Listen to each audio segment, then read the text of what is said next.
high school students subscribe to the magazines, and as a gift for subscribing to the magazines, they send it to teachers. So I'm basically a gift for the high schools. So I'll go there and like teach a class. Wow. Here and there. I used to do that exclusively. They just sent me all over. That's very charming. What do you do? I'm a gift. I'm a gift. That's all I am. Your mother's very proud of you, I guess. Yeah. You just explain what you do. You make something up, or you just go through that whole review. Meaning with the courier? Whatever thing. I think you just come up with some shit like that. Yeah, I'm a superhero. There you go. With courier. That sounds a little more convincing, I must say. Yeah. The courier thing I try not to tell people because it's complicated and nobody believes it. You know about it, so. Actually, it's really funny. One time I got stuck in China and needed to get something from Shanghai to Beijing. Okay. So I thought, okay, how hard could this be? I'll go to the airport, I'll just meet somebody, and I had my son with me. And I'm thinking, okay, yeah. So I finally see an American on the flight. Listen, can I talk to you? Literally, let me just give me 5 minutes, I'll explain everything. And he was like, he just like, no, I can't even talk. I don't know what you're up to. I said, I got a kid here. And he's sitting down, we're talking. I said, okay, well, you listen, I'll talk. And I told him about the whole thing, and that's what I'm here, yada, yada. He goes, okay, I believe you now. But no, there are times you're desperate to get something there. I mean, can you imagine before fax machines and emails kicked in? These things are flying over the place, right? Yeah, I think a lot of it might. Someone said their theory, which sounds pretty good. It's like basically there's some component, probably like some computer chip or something, that might be needed for like, I don't know, like an assembly plan or something. And that could be holding everything up, and they need it immediately. Of course, yeah. Or some big expensive prototype that they don't want to get the wrong hands or mess up, and they just can't take. Well, if you have a big company, to spend some money on something, it's pennies. So also the same thing with legal documents that are signed. They need the original signed signature. Right. I mean, things get lost, people go to court, whatever. So listen, just put it in a guy's bag and get it there. I used to work in the film business. No way. Back in another life. What'd you do? I worked in visual effects. I worked for the studios. And on the technical side? Mm-hmm. You're a technical, like you? No, actually, no. I was more administrative. Okay. I was what's called a coordinator, which is basically like a secretary, a glorified secretary. Secretary. Yeah, glorified secretary. But like Secretary of State? Yeah. Different type of secretary. Yeah. The normal kind. For film prints, it was the same thing. I had a friend who, he had a good job, but just for there you are. Somebody. Hello. He would. Super. Yeah. He would 5 minutes later, there would be nose and X-ray. Yeah. So he filmed. He would deliver film prints because they didn't want the film print to get lost, because if it did, then someone could pirate it and us for everything I learned it. But yeah. There you are. It's good to see you. Oh, I should take one of those myself. Here. Oh. Thank you. You're welcome. Shinen Kwaila. Sorry it's not red. I'm sorry it's not red. When I was in Indonesia, there, okay. I was leaving, and I was going to take off my yarmulke, and the rabbi comes up and he goes, by the way, because I brought all that stuff there, Indonesia. feel free to keep the yarmulke. Don't wear it. Oh, I forgot about that. But the way you said it was so funny. Instead of saying to me, hey, I think you're, I walked away from a little restaurant. They were so nice. They made me some food. Forgot to pay them the other night. Really? 40 NT. Yeah, I gave it to a charity box in case I never make it over there. But okay. Yeah. They made me. I'm vegetarian. They took me out some vegetarian food. I'm eating. It's so good. Walked me like that when I got home later that night. Where was that? This change I've got. Where was that? In Neighbor, just a few days ago. Wow. Heck, you get a deal for $40 a meal. 40 NT was Taiwan. It wasn't a meal. It was like a bowl of soup. I'm eating at the wrong 5-star restaurant. Big time. 40 NT? What could you eat for 40 NT? 46 the other day. It's a new Indian restaurant on the 46th floor of this thing. That place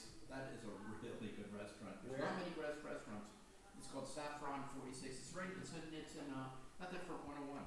Yeah, just only to be things that, but this place, woo, You probably can't get a samosa for 40 years over there. well, Okay, so this rich guy was going on a tour in his construction building, a construction project. This wealthy real estate investor, and he made this gigantic deal, building this whole project, and he wants to tour the construction site. So he's used to wearing nice suits and nice ties. He's not used to, but at least they equipped him with those hats, those helmets. And he goes on touring, they'll tell him this is building number 5, building number 22, you can see it all happening. And all of a sudden he trips and he falls into a pit in a construction site. So everyone got all panicked, the workers, people around him, and they said, we'll try to get him out. You're here, are you alive? Yeah, I'm alive. And they said, give me your hand, we'll take you out, give me your hand. And the guy doesn't respond. You okay? Is everything okay? Give me your hand. Nothing. So they call up his wife, and the wife says, call the rabbi. Call the rabbi. Okay, call the rabbi. Okay, they call the rabbi. They say, this wealthy guy, yeah, I know him. What happened? He said, oh, okay, I'm coming over. What do you mean you're coming over? What would you do? Are you a reliable search and rescue team? He says, I'm coming over. He comes over. The guy's at the pit. You're here? Yeah, I'm here. He says, take my hand. Take my hand. The guy reaches out and he pulls him out of the pit. What's wrong? What's wrong? He said, this guy is so stingy. Every time when he hears the word give, he's everything gets stopped. Give. He said, this guy is not used to listening to the word give. When I said, take my hand, take my hand. Okay, take. I got that. Take my hand. I got it all worked out. I'm going to have to use that. Huh? I got just the family member to use that. That is beautiful. We're not getting personal here, Jay. Too late. I love it. That's good. Give me your hand. No, can't hear. Take. He likes taking things, doesn't like giving. Really, the most removed words between each other are give and take. Give is all about the beauty. You give, you're able to give. Take is taking. Basically, there's not much to elaborate on that one.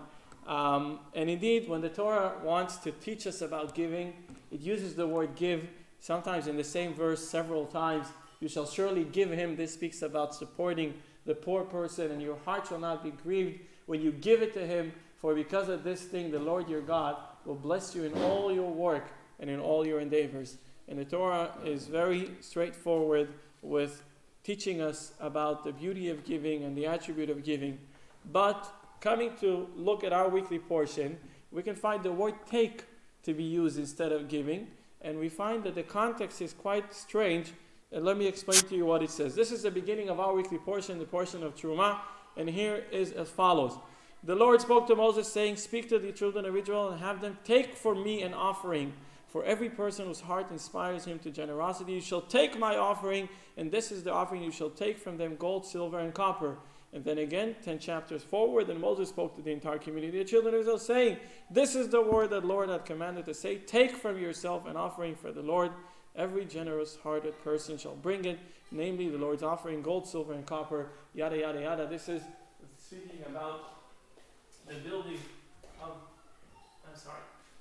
the tabernacle. And the tabernacle was built using the people's money. It was a structure that was built as a house to God, but it wasn't something that God descended from above. It was something that the people had to contribute towards it. But still, the selection of words by the Torah in this portion is quite strange. The word take appears, as we can see, several times. And of course, we speak about giving here. This whole portion is about giving. So why is it the word take? We look into the Torah a little deeper, and we see that the first act of kindness, which was done by Abraham, also used the word take. This speaks about the angels appearing to guests coming to visit him. You know the story, Abraham was circumcised. God told him he was 99 years of age. 99. Then when he got circumcised, God told him, you're 99, you're almost 100, you're almost perfect, but you're not circumcised. And he decided to circumcise himself. There was no Jewish mohel back at the day. He decided to do it DIY. right? And his hand actually shivered, which is quite understood, and God actually supported his hand, so they did it together. After circumcising himself, Abraham was not well, but Abraham's greatest delight was to accept guests, to host people. That's why he built a tent with 4 openings, right? You know the story. Everyone who wandered in the desert came into Abraham's tent, got food, got water, got something to eat, got a place to stay. That's what Abraham was all about. It was all about kindness. So in the 3rd day of his circumcision, that's when he feels the most ill, and he's sitting outside, he's waiting for guests. Now God intentionally brought the sun out that day so no one would come, because he didn't want to trouble Abraham. He didn't want Abraham to be concerned with all the guests that he likes. But Abraham, instead of thinking, oh, it's a great day to relax, he's there out waiting for guests. God, looking at his sorrow that there are no guests, and he sends 3 angels that resemble like guests. And when they walk, and Abraham sees them, spots them from far away, and he runs to them, running with his situation there, as running could be, right? And he says, greets them, and he says, come to my house and eat something and drink something. And he says like that. Okay, first the question that we said, right, that's the question of the Hashech. Shouldn't it say give instead of take? Is if everyone is taking, who is giving? It's an interesting question. God said to Moses, let them take for me, let them take for me an offering, let them. So Hashech says, if everybody's taking, who's giving? Right? We need some givers. We got a lot of takers, but we need givers. But let's look at what Abraham says to the angels. First act of giving in the Torah. This is what Genesis 18. Please let a little water be taken and bathe your feet and recline under the tree, and I will take a morsel of bread and sustain your hearts. Afterwards you shall pass on, because you have passed by your servant. And they said, so shall you do as you have spoken. Again, Abraham uses the word take instead of the word give. Normally, when you have guests, may I give you something, may I bring you something. You don't say, may you take something. Usually, normally, in English or Hebrew or whatever, I don't know, maybe Chinese has different wording for give and take that might be similar. But normally, that's the standard, is when you are in a movement of giving, you're in a mood of giving, you don't use the word take that much. And again, we don't know what is it. You know, Abraham, of course, gave them water, gave them whatever he had, and he should have said, I will give you. Instead, it said, let water be taken. I will take a morsel of bread, not I will give a morsel of bread.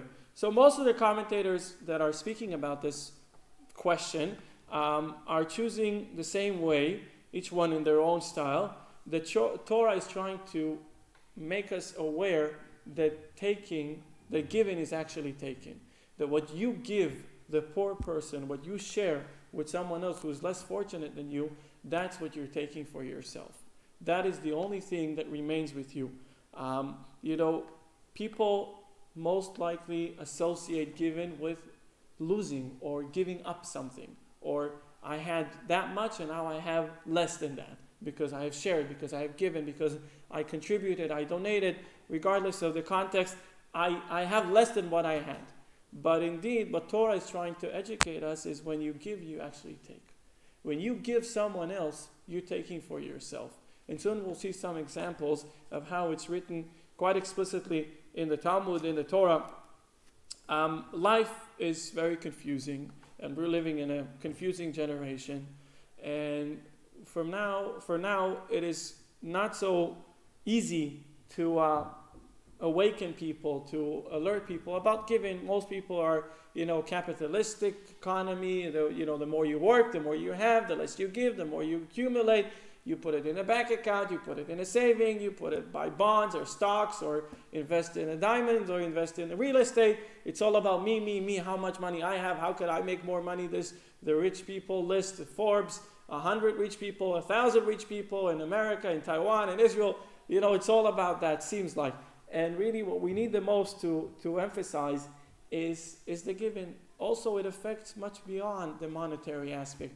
People don't wish to get married nowadays as they wished before. They don't want to have children. Children is all about giving. Marriage is all about giving up. It's all about doing, compromising in many things. And many people refrain from relationships altogether. Many people refrain from commitment, be that marriage or children. And that's the same aspect of the lacking. What is the lacking? What is lacking here? Lacking is the giving. And here's one outlook what, this is a book called Beit HaLevi. This was composed by Rabbi Soloveitchik of Brisk, the father of Chaim of Brisk. And he says as follows, Beit HaLevi says, the scripture said, have them take for me and not give me, since the only thing a person really takes for himself is what he gives. Even if someone has great wealth, it is not his, but only entrusted with him. Only what a person gives becomes truly his or hers. So money is here, money is there. You have it today, you don't have it the next day. You don't know what's going on. You do all the right decisions, you put it in the right place, you invest. And then one of your partners goes chapter 11, you don't know what's going on. It's not your fault. Accounts receivable, accounts payable. Guess what?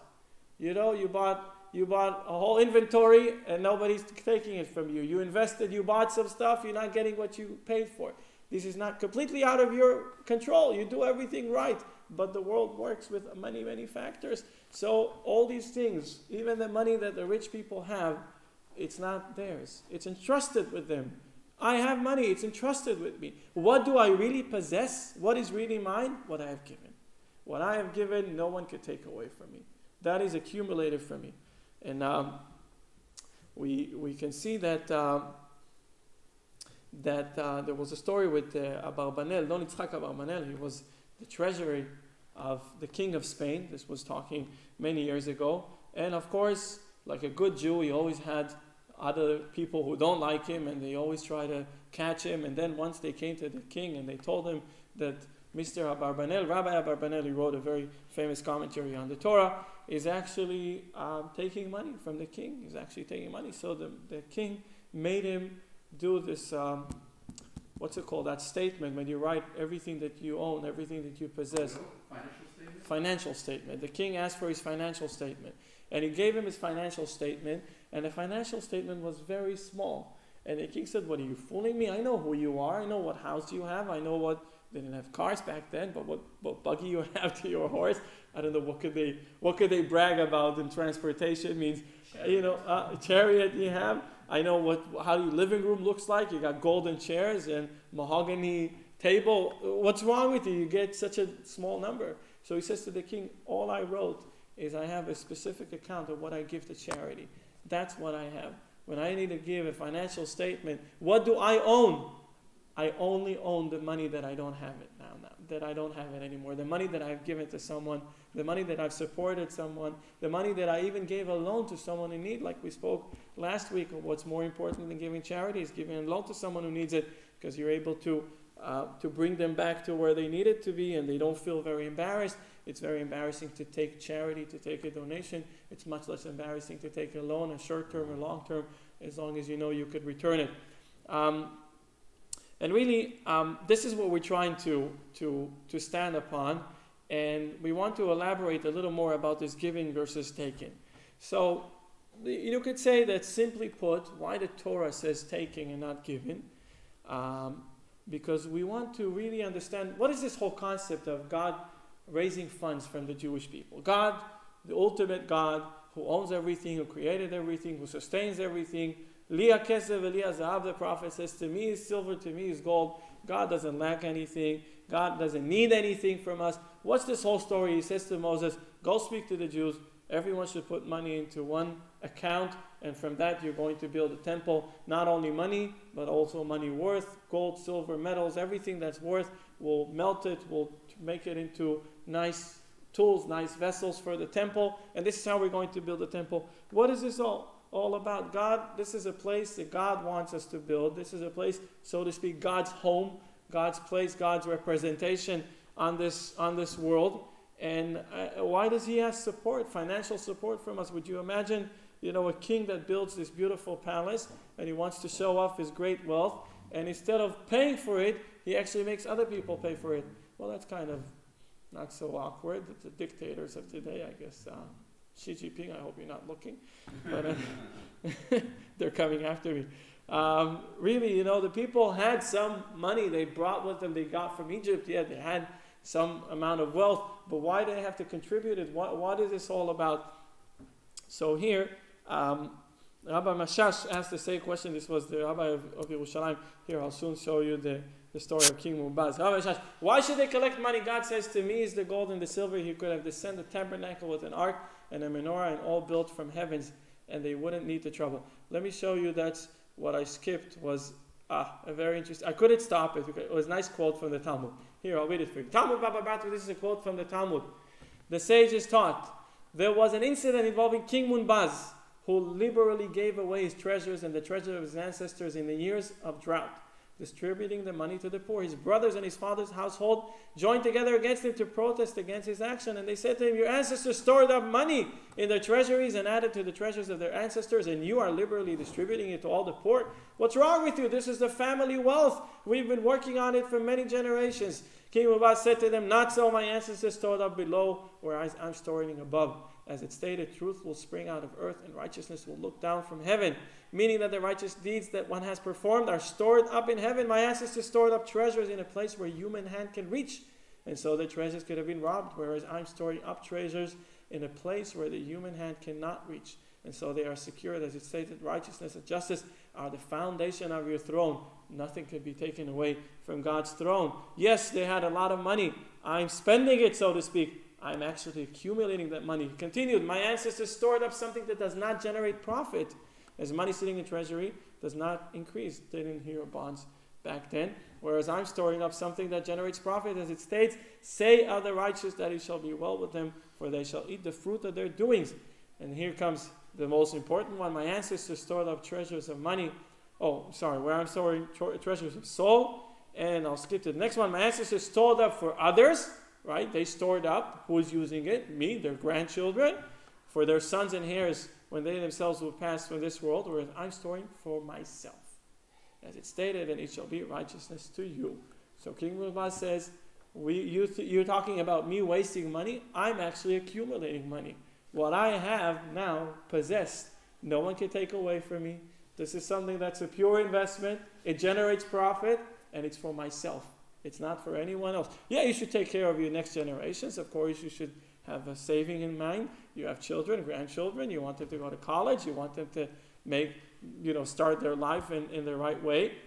That's a good thing to have. But what do you take for yourself? You have this phenomenon of rich people that get to an older age, and then they realize that all they do is accumulating for others. They made this beautiful business, but they live in the same house, and they're usually having a modest lifestyle. So there's a movement in Israel, I know, of older people in their 60s that are starting to spend their money.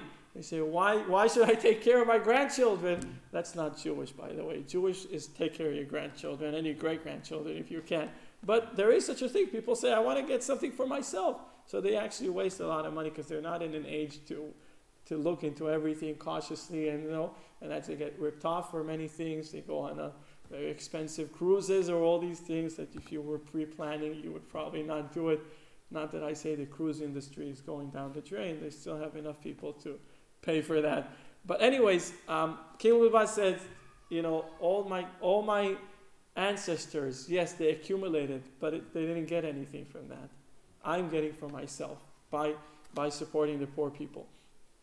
And indeed, what we asked before is what God wants from us. Why does He need from us that money? Why does He want us to contribute towards that temple? You could have just bring it up from above. And the answer is quite deep. In fact, when we give those contribution, it's not money. Money is not the issue. It wasn't the thing. It was about getting into a commitment with God. You see, when there's a commitment between a man and a woman, they want to get married. Marriage is a big commitment. It's not just love and hearts and beautiful wedding and honeymoons and all that. That's nice, but in real life, marriage is a commitment. You commit to another person and they commit to you. And commitment comes with liabilities, with responsibilities. You come with something. So when you get into a relationship that's serious, when you get towards a wedding, you speak about what each could give towards that bond, what each could give towards that relationship. Even monetary speaking, you want to build a house together.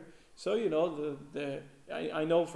remember when I got married, my parents were sitting with my wife's parents, and they were talking about the expenses of the wedding, the expenses of supporting the first year of the newlyweds, getting the rental fee, getting, deposit on the house, furnitures, all that. They had to put all that in agreement.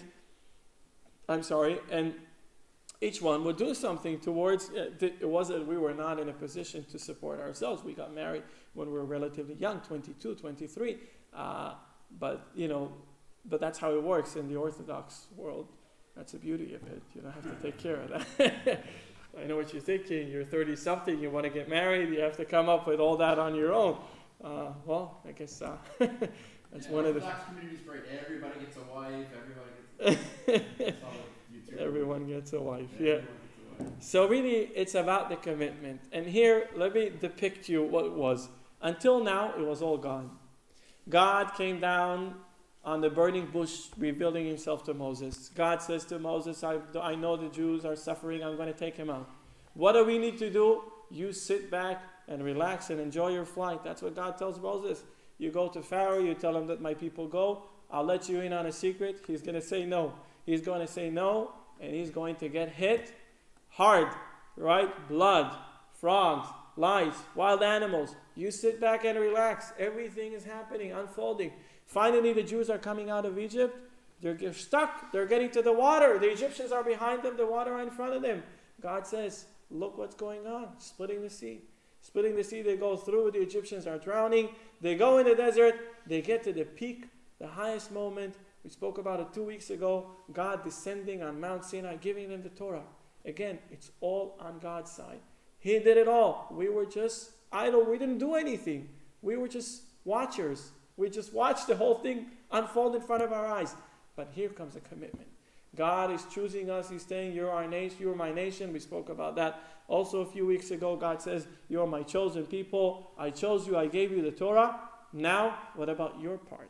What about your share? Does God really need our money? Does God need our silver and our gold? That's what he's lacking, our jewelry, our diamonds. That's what he needs. Does he need all these things? No, it's about what we give towards that. It's about the giving here is actually what matters. It's not what you give or how much you give. It's the fact you give.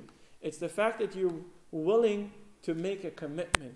And once you're willing to make a commitment, that relationship could thrive. That relationship could flourish. If this is a one-sided street, it's not going to last. You know, if this is something that comes only on one side and the other side is just sitting there doing nothing, it would fade away. It would fall apart shortly or after a little bit more than that. But it won't last. If you want something sustainable, if you want something stable, if you want something to remain, it has to come from both sides. So our contribution, our monetary contribution, is the one that really, not the money that what matters, it's the fact that we were willing to put something on the stake in order to get into this wedding, to get into this relationship. And that's what the Midrash is saying, that after they gave money, what was the story? The story was that they received the Torah. Now they received the Torah from God. Everything is wonderful. And Moses goes up to the mountain and he says, I'm coming back in 40 days. I'll give you the tablets. I'll give you the tablets. And they count. And that was the only time in history that they didn't count well. The Jews were usually good with numbers, right? Right, lawyers and accountants and doctors. We're good with physics. We're good. English teachers as well. You have to count the students to see who's missing. Yeah. You need to count your mileage on your mileage account, right? That's yeah. But they counted wrong. They counted 39 days, and it's actually the 39th, but for them it's the 40th. And Moses is not here. Now that's the very first time Moses says something, and that doesn't happen. Now just as an introduction, I'll tell you, when the Jews went out of Egypt, you know, they got these guys that are follow the winners. You know the follow the winners? You ever watch a sports game, and you have people in Asia, by the way, in Asia it's very common. You have, I don't know, let's say the blue against the red, for instance. Doesn't matter what sports. And you have somebody wearing a blue shirt, and then the red team scores. And he's like, yeah. Aren't you for the other team? No, I don't. I care. I'm in Taiwan. You think I care about, I don't know, Mets and Yankees? I'm here. I'm watching the game. I'm enjoying it. That's the follow the winners type. Now, when the Jews were in Egypt, they were enslaved, and they were treated really badly. Their babies were slaughtered, were tossed into the river. It was a big deal. And then all of a sudden, they start winning. They start winning, like I tell, blood, frog, lice, all this thing. Moses stands up and says, you don't let the Jews go. There's going to be wild animals. There's going to be hail. And it happens. And then finally, at the last moment of them in Egypt, when God gives the final struck, the death of the firstborn, and they're out, they're going out. And then all of a sudden comes a group of people from Egypt that were not Egyptians, they were a mixture of other nations, and they said, we knew you were going to go out, we know you're going to win, can we join you? Can we come with you? We were always for you, we were always on your team, always on your side. You're wearing the blue t-shirt, you're for the red, it doesn't matter, we like you, we liked you from the beginning, we know we loved you, we want to come with you, we don't want to stay here. Moses, without reconciling, without asking God, takes them with him. Yes, you can come. He says, you can come. Guess what? They were not believers. They were not from the tribe of Israel. They were not made at the same way we were. And then when something goes wrong, they're counting 39 days. For them, it's the 40th day. In reality, it was the 39th. Moses doesn't come. And then they come out. These guys, this group, and they say, okay, Moses is gone. God is gone. Everything he told us is completely worthless. We need a new God. We need a new leader. And they persuade the Jews to make the golden calf. And what the Jews do is they take gold and they melt it and they give it to someone, and a miracle happens, and that calf that was made out of gold starts walking, and some say even started talking. And they made a celebration, and guess what? The next morning Moses comes down as he promised he would, and he comes down, what's going on? And he said, God told you 10 commandments. The first 2 were said by God himself. What were the first 2? I am the Lord your God, thou shalt not have any other gods, right? Speaking about idol worshipping, believing in God and not worshipping any other idols. Guess what? It's been 40 days from the 10 commandments, not 40 years, not 4,000 years, 40 days. You could remember what happened 40 days ago, even in 2019, with the era of WhatsApp and Line and calendar and email and remind me later. 40 days ago, you could still relate to that. It comes down, a big deal, big story, right? Golden calf. And of course, he breaks the tablets, and he has to go back, and he gets the second tablets. That happens on Yom Kippur. Anyway, that gold that they contributed, so to speak, towards the golden calf, when God introduces the tabernacle, and he says, this would be your atonement for the golden calf. Now we can see why he asked to take. What did he ask to take? He didn't ask them to give. They wanted to give. The godly commandment was not about the giving. The giving was they wanted to atone what was done wrong. They gave money towards the wrong goal. They supported the golden calf, which was against God completely. And now comes an opportunity where you can actually divert the support to the right way. So they want to give. They're running like crazy. They're giving more than what they asked for. And the commandment was about giving. Here's what the Midrash says about forgiveness for the golden calf. The tabernacle bears testimony to the entire world that he forgave them for the episode of the golden calf. This may be likened to a king who marries a woman he loves dearly. After some time, he becomes angry with her and leaves her. Her neighbors ridicule her, saying, repent, or your husband will not return to you. After some time, she returned to her palace and ate and drank with her. Still, the neighbors were not convinced that the king had become reconciled with her. However, after they experienced the fragrance of spices ascending from the house, all of them realized that he had become reconciled with her. Similarly, the Holy One, blessed be He, loved Israel, gave them the Torah, and called them a holy nation. But when they sinned after 40 days, the nation exclaims, He will not return to them. When the nation smelled the fragrance of the smoke as it ascended from the midst of the sanctuary, they knew that the Holy One, blessed be He, had become reconciled with them. The reconciliation through the tabernacle was an evidence that indeed the Jews were able to wipe away the sin of the golden calf. Not completely. It wasn't the amount of I'd say the strength of the hit they did to God. 40 days after coming down for the first and the last time in history, God came down and introduced the Torah to them. And unfortunately, 40 days later, they do something completely against what He wanted. That was not wiped out completely. But at least He managed to reconcile with them through the tabernacle. And here's why the Rebbe explains. Here's what the Rebbe says. Revolutionary. God's instruction was on taking the contribution. Remember the first quote. Take. What was the take all about? It says the giving was made by their own will. It wasn't a result of a commandment from above, but rather something the Jews wanted to do in order to show their full regret. Instead of pouring gold into the golden calf, it was now used to build a tabernacle. So everyone wanted to give. God's commandment was take. He says to Moses, take from them. Take from them. Take sounds wrong. You don't want to give me and I'll take. No, they want to give. They're looking what to give to. Take it from them because they want to give. I didn't instruct them to give. I didn't tell them to give. It came from them. They wanted to. They were regretful over what they did. They wanted to repent. They wanted to correct what was done wrong. So they were given. They were given all over the place. But somebody had to take it. That's what God tells Moses. I want you to take from them the tabernacle. And this is what the Talmud tells us about two brothers. Two brothers were Hillel and Shavna. This is from Tractate Sotah. When Rav Dimi came to Babylon, he said, Hillel and Shavna were brothers. Hillel engaged in Torah study and remained impoverished, whereas Shavna entered into a business venture and became wealthy.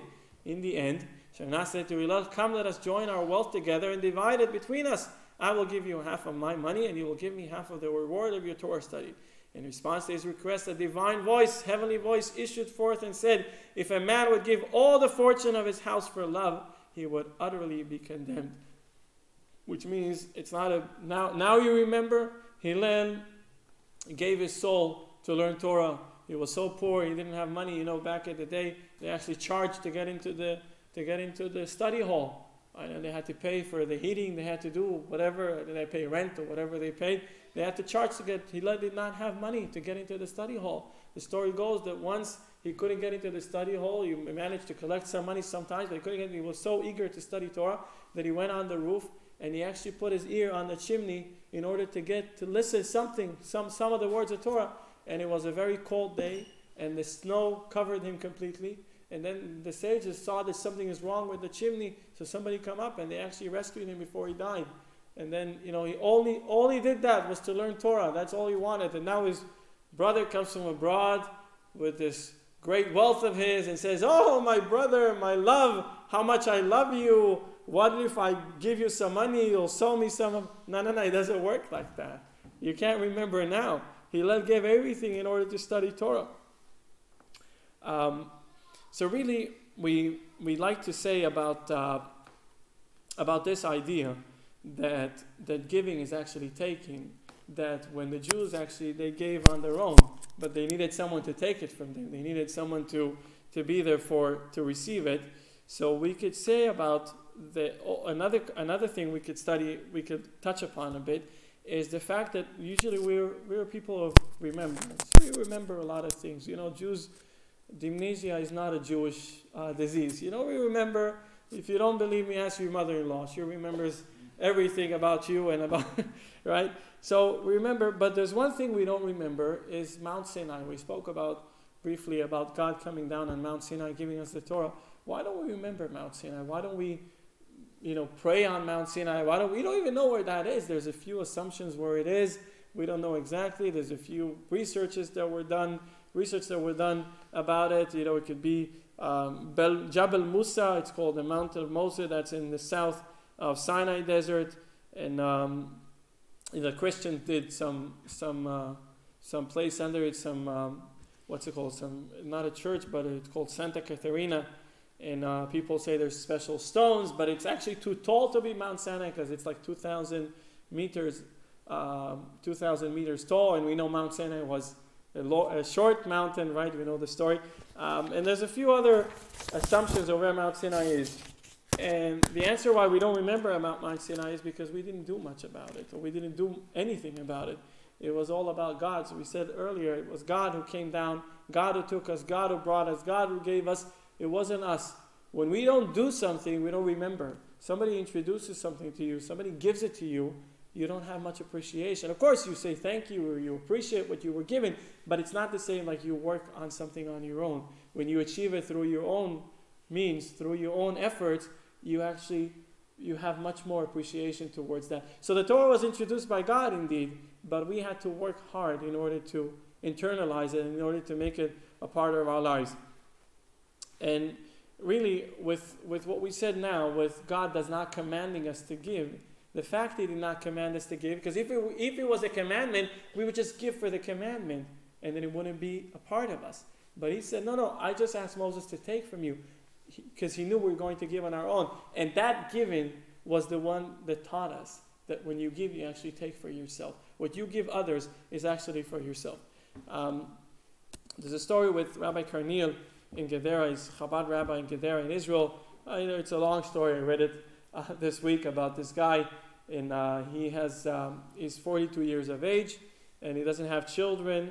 And they're trying all these treatments and all these different things. You get new things that are happening, new research that are happening in Israel and all over the place. They're trying fertility treatment. And Rabbi Karniel says to this guy, what if we study the laws of family purity? The laws of family purity, I don't know if you know, it's a whole set of laws that between a husband and wife, when are you allowed to be together, when are you not allowed to be together, the monthly period, and everything that's around it. And he says to him, okay. And he says, first he doesn't say, he doesn't want to do it, whatever, it's a whole story. Eventually he says, okay. He says, if you'll agree, I'll give you $1 that I received from the Lubavitcher Rebbe. The Rebbe used to give out dollars for tzedakah, and it's a very important piece of artifact. It's just $1, but you received it from the Rebbe's hands. It actually has a sentimental value, much more than the face value of $1. And when he said it to him, he was a little drunk. The rabbi was a farbrengen, like we do here, and I get all drunk, right? So he got really drunk. I just pretend like I am. Anyway, when he was drunk, and he said, you'll do it, you'll study with me, and I'll give you the $1. And he said, okay, I agree. And then he comes the next morning, and he says, we came to study. What about the $1? He says, what $1? He said, you promised me you'll give me $1. No, I'm not giving anyone $. I got it from the Rebbe, I keep it with me. No, you promised. I don't know what you're talking about. I was drunk, you were drunk. You promised. And he's nudging him every day, give me. He doesn't want to give him. And then Rabbi Karniel gets a call from his mother. The rabbi gets a call from his mother. His mother said, I was cleaning my drawers, and I found $1 that the Rebbe gave you when you were a child, and you don't have it in your collection. I found it in a drawer. I want to give it to you. And then he realizes that, in fact, this guy who was asking him for the $1, his mother just found $1 that he didn't know exists, and he's going to give it to him. Really, what's difficult for a person is when they need to give. As much as you persuade them, and as much as you explain giving is taken, and you give to yourself, but for people to part from their money or from their valuables or whatever it is, it's always a challenge. It's always something that you have to push it through. It doesn't go easily. If giving goes too easily, it's probably OPM, right? OPM. Other people's money. OPM investors. You don't know OPM investors? OPM, yeah. Somebody is like, yeah, sure, come, I'll give. You have to, either that's other people's money or the money is not, from a kosher source. We had incidents in the past where people were involved in fraudulent activities, and then they supported synagogues and institutions, and then unfortunately the trail of money led to innocent rabbis or institutions that received big compensations from non-kosher money. And most of them did everything in their might to return the money. Unfortunately, when you give the rabbi money, they sometimes spend it. That's hard to retrieve it. But you see someone who's given very easily, you have to be a little suspicious about that, because giving usually comes with challenge. When it's a real giving, it's your money that you worked hard on, and you have to share it with someone who's less fortunate with you. As beautiful as it may sound, and all the good attributes we just discussed, there's always a challenge with that. And the reason why there's a challenge is because it's true, because it's real, because true and real things come through challenges. When it's easy, right? Easy come, easy go. Things that are easier, if it's too easy of a deal, you'll be suspicious. How do you call it? Too good to be true, right? Too good to be true.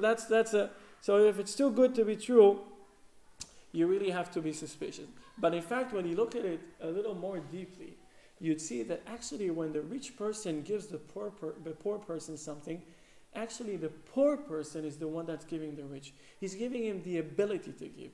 He's giving him the cause. He's actually allowing those beautiful aspects of that person, of the personality, of the character trait, to be out. He actually makes that person take out or bring out the beauty of him. And if it wasn't for the good cause that was there, that beauty would never be revealed. That individual would never know that he possesses that beauty. Yes, there is a challenge here. Yes, somebody asks you for money. You want to make sure they're entitled to it. They're not tricking you. You want to make sure it's going to the right places. All these things are true and real. But actually what the poor person does with the rich is actually more than what the rich does with the poor. Did the guy have babies or what? What's the story? Did the guy have... Richard was here. Richard was... Yeah. Let me ask a question. Yeah. So this... Maybe he's listening online. I don't know. I need to check. Maybe he's listening online. Midrash Rabbah. Here's what the Midrash says about Ruth. Ruth went to get from Boaz to get the what's it called, the wheat, right? And the barley, was it? Yeah. Anyway, and her mother-in-law said unto her, "Where did you glean today?" It was taught in the name of Rabbi Yoshua. More than what the master of the house does with the poor man, the poor man does with the master of the house. And so Ruth said to Naomi, "The man's name with whom I worked today was Boaz." And she did not say the man who worked with me, Imi, rather with whom I worked. The magnitude of the deeds and the magnitude of good I did with him for the sake of one small bit of food which he gave me to eat. So in fact, the poor person, the rich person says, "Look at me, I'm such a great guy, I'm helping someone." But the poor person, without saying that, is actually benefiting the rich even more, because he's bringing out the beauty and the ability. The rich person has the ability to help, but the actual help only comes through the good causes, only comes through the poor person. And look at what the Rebbe writes, a very interesting letter to someone who sent a check in response to a fundraiser that was there. Someone who sends a check, and the Rebbe writes to him a letter. He says like this: there are two ways God could work by. One way is that he, meaning God, first gives money and then waits to see how much one would contribute. Another way is that a person gives to charity more than his possibilities, and God does not remain in debt. Rather, he gives back tenfold of what was given. That's the second way. Now, seeing your check, I can't help but wonder, why do you have mercy for God? What bothers you that the check would be such that God would need to grant you with disproportionate income for it? So, yeah, you'd say, okay, when I have, I'll give. The Rebbe says, well, that's one way of looking at it. You could actually make it that you would have. How do you do that? God looks at you and says, oh, this guy is giving. He's giving too much. He's given more than what he has. I'll make sure he has what to give from. I'll make sure he has the resources. So the Rebbe says, you're sending me a check. Who are you feeling bad for? Are you feeling bad for God? Don't worry. You give me a big check and make sure, Richard would have commented on that for sure. You're hearing, I don't know if he's hearing, and make sure God will make sure he'll give you tenfold. He'll make sure you'll have disproportionate income as response to your giving. And so does the Rambam writes as well. He writes that when we give, psychologically, what makes us happy? What makes us happy? The pursuit for physical things we know already that doesn't make us happy. You buy a new car, your neighbor has a better car. You get a new house, it's always better, it's always more, the pursuit for physical things is not what makes us happy. But within the physical realm, I'm not talking spiritually. Spiritually, there's obviously many other factors we could discuss. Each one is worthy of a class of its own. But on the physical aspect, giving makes us happy.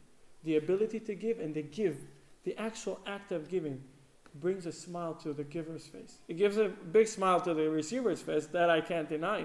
But it brings a real smile and a real feel of truth and of justiceness and of righteousness to the person who gives.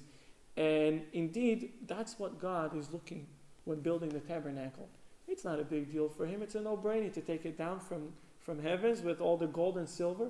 He wants to make us happy. He wants to make us pleased. He wants to make us, of course, we repent, we regret, we did things wrong, and now we're doing it right. But he wants to give us the option to give. And that's what he brings into this story with this portion of Terumah. Terumah, by the way, the meaning of the weekly portion is donation or contribution. That's Terumah. A lot of communities would skip this weekly portion in their shuls. They don't want to get that too much, right? But in fact, it's all about God wanting us to partner with him. God creating the world, and he says, I want you to be important here. I'm giving you a role, I'm giving you a mission, I'm giving you a possibility to be of impact. When I have equipped you with more money than what another person has, when you approach that other person and you help them, you are becoming, we said, a partner of God. Remember, we said that last week. You become a partner of God in creating the world. And so does the Rambam says, Maimonides. Here's what the Rambam says in Laws of the Megillah. We're getting to it in a very short while. Purim is coming in a month and a half. It is preferable for a person to be more liberal with his donations to the poor than to be lavish in his preparation for Purim feast or sending portion to his friends. For there is no greater and more splendid happiness than to gladden the hearts of the poor, the orphans, the widows, and the converts. One who brings happiness to the hearts of these unfortunate individuals resembles the divine presence, which Yeshaya describes as having the tendency to revive the spirit of the lowly and to revive those with broken hearts. And to that I can tell you a story, a very emotional one. There's a story in a few years ago, a jewelry store in Israel, in Jerusalem. A 9-year-old girl walks into the store, and she's looking. She's a 9-year-old. She's looking at, and then she points at one of the bracelets, and she says to the person, to the individual standing there, "How much is this bracelet?" So he says to her, "It's 4,000 shekels." 4,000 shekels. She's not sure what 4,000 shekels are because she never had 4,000 shekels. And he says, "Who is this for?" And she says, she says, "For my older sister." She says that her parents both died in a terror attack. And there's a few children, and there's the older sister. And the older sister takes care of the younger children, of her siblings. And she said, "I want to make my sister happy." And he says, "How much money do you have?" So she takes out of her pocket, there was 7 shekels and 80 cents. 780. Okay, 7 shekels and 80 cents. This is 4,000, and this is less than 8.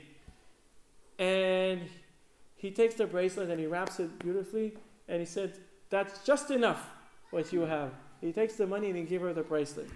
A few hours later, the big sister, old sister, comes running through the store and says, "I'm sorry, sir. There's a big confusion. My little sister was here, and she took something from here. I don't know what happened." And he says to her, "It's okay. She paid for it." "What do you mean she paid for it? She had 4,000 shekels to pay for it? I saw the price tag on it. What do you mean she paid for it?" And he said, "She paid." "Oh, she didn't have that money, did she?" "No, she didn't have that money. But she paid for it." "How could she pay for it?" So the person who shared the story, by the way, the person said that a few years ago he lost his wife. And ever since he lost his wife, he didn't feel true giving.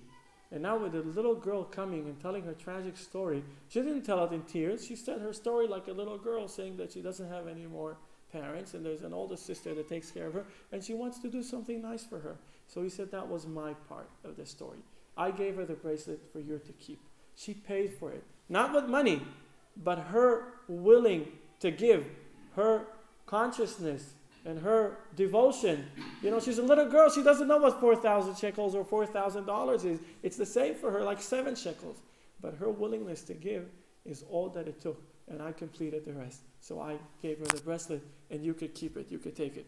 And really, if you wish, this story really speaks about what giving is about. This individual lacking a bracelet, he could have sold it somewhere else. But what he got with this story, no money could buy.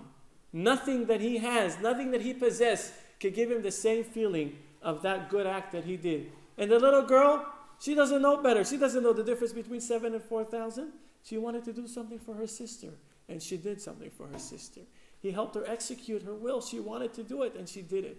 So this speaks about giving in the pure sense of it. So not everyone has the opportunity to do such a kind act. Not everyone has the ability. I hope we never encounter anyone who had such a tragic story. But we do have the option to give. And when we do give, we should remember that giving is all about taking. Because when you give, you take for yourself. And we'll end with a story. There's this funny guy. This guy who suffered from his wife dearly. She did everything against him, and then he went to this rabbi. He heard this rabbi in Israel. He does Kabbalah, all these hocus pocus things. And he says, I'm sick of my wife. I want you to do something for me. What do you want to do? You go on the internet, on the darknet, you get a hitman. But this is a rabbi. He said, "What do you want me to do?" He said, "Go to marriage counseling." We've been to marriage counseling. We saw it's not working anymore. I want her out of my life. I want her out of this world completely. So the rabbi realized who he has business with. So he said, "Okay, I'm willing to give you the next hocus pocus, whatever kind of deal, and this would kill her in 1 month. 1 month, she's out. You serious, dead serious. You know, he didn't even charge him for it. He just made the whole stuff like, I don't know, make up a whole, I don't know what he did. He gave him some words of whatever it is, and he said, you know, say these words and whatever, and she's out 1 month. So he's coming to, you know, he's about to leave, and he says to him, well, hold it. He said, since she only has 1 month to live, make that month into a beautiful time. You know she's going anyway, so try hard, you know, make it work. Make that month, you know, at least let her leave with a good taste. So the rabbi said, he says, okay, it's a great advice. I know she's off. We only got 30 days to go. Sure, he comes back home. He says, honey, I bought you chocolate. I bought you flowers.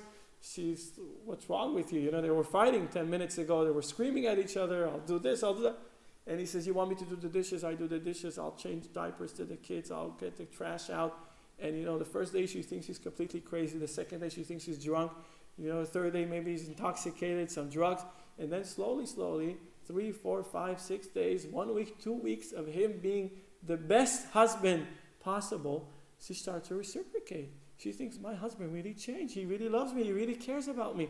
Guess what? She starts acting kind towards him. She's treating him. She's helping him. She doesn't argue with him. They get to conclusions and they do wonderful things together. They go on vacations on a weekend. 3 days before the month is up, the rabbi calls him and said, you ready? 3 more days. No. He said, don't go in. Don't take her. We finally made it through. We understood. So obviously the rabbi realized that all he was missing is to get it out. So he thought, I'll give him a timeline, 30 days, and then she's gone. But obviously he revealed that he's married to a wonderful person, and she revealed that she's married to a wonderful person. And of course, their marriage lasted for many more years. So obviously, this is all about giving. As we said, it's not only about giving money. It could be giving attention. It could be giving, a smile. It could be asking someone how there is. It could be spotting someone who needs positive attention and being there for them. Not everyone is in a position they could contribute and they could help. Not everyone is in a position they could do many things to others. But everyone is in a position to give a smile and to strengthen someone who needs strengthening and to make sure the people around you are pleased and happy. Just in case you get the rabbi's phone number by chance. Yeah. In case they could be married. Yeah. Just in case. Yeah. Well, I revealed you the punchline, so you can't really get any more than that. Okay, so that's it for today. If you have any questions. Richard's not here. Richard's not here, so no questions. No questions. Comment. Comments, yes. We almost had a clean sweep. Almost. Well, somebody's got to take over for. Please. Richard. For Richard. But probably not. Yeah. It's interesting. I think it's not easy to give money, but the story touched on, I think, my problem. I can give, if I have a little bit, it's not a big deal. It's interesting. I think it's not easy to give money, but the story touched on, I think, my problem. I can give, if I have a little bit, it's not a big deal. It's interesting. I think it's not easy to give money, but the story touched on, I think, my problem. I can give, if I have a little bit, it's not a big deal. It's interesting. I think it's not easy to give money, but the story touched on, I think, my problem. I can give, if I have a little bit, it's not a big deal. It's interesting. I think it's not easy to give money, but the story touched on, I think, my problem. I can give, if I have a little bit, it's not a big deal. It's interesting. I think it's not easy to give money, but the story touched on, I think, my problem. I can give,